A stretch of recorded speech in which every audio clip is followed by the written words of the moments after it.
In this lesson, I will discuss some common gastrointestinal symptoms a patient may present with when their chief complaint is abdominal pain.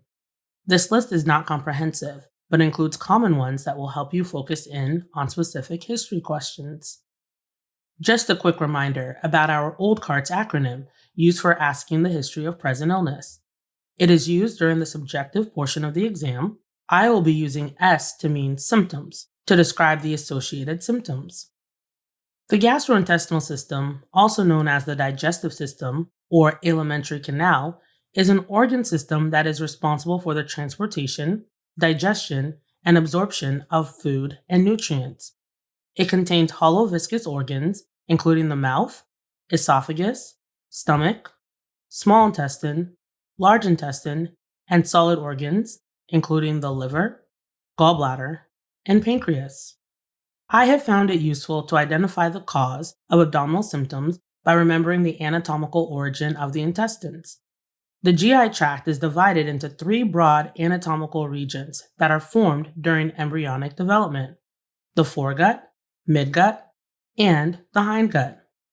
The foregut spans from the mouth to the second portion of the duodenum, part of the small intestine.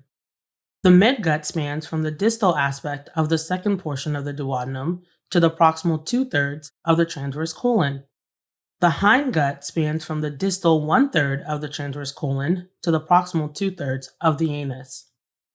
Symptoms that may be considered foregut symptoms include vomiting, reflux associated with heartburn, dysphagia, difficulty in swallowing, hematemesis, which is the vomiting of blood, usually from a source in the upper GI tract.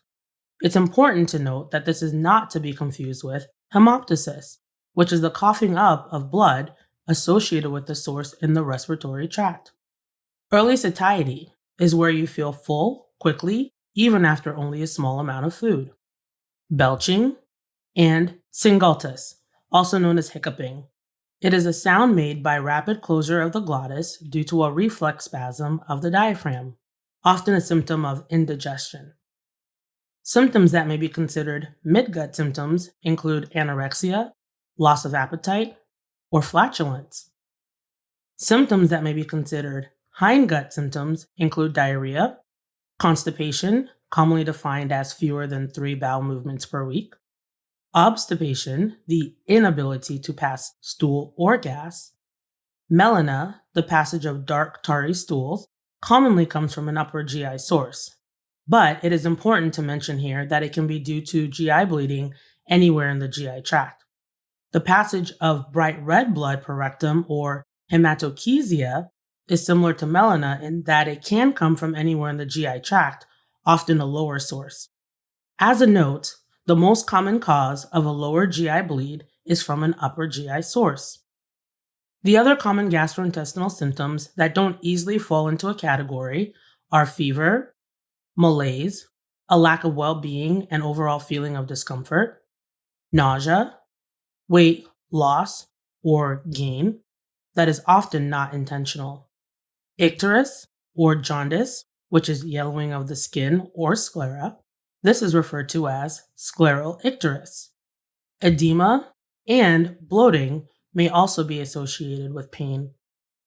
It is also extremely helpful to ask about associated symptoms and when they occur. Do they occur before, after, or during the pain? There are several other symptoms the patient may complain of when they experience abdominal pain. Oftentimes, these can coexist with the chief complaint of abdominal pain. These other symptoms can be within the urological and gynecological systems. These will not be extensively covered in this lesson. So I hope you liked this video. Absolutely make sure to check out the course this video was taken from and to register for a free trial account which will give you access to selected chapters of the course. If you want to learn how MedMastery can help you become a great clinician, make sure to watch the About MedMastery video.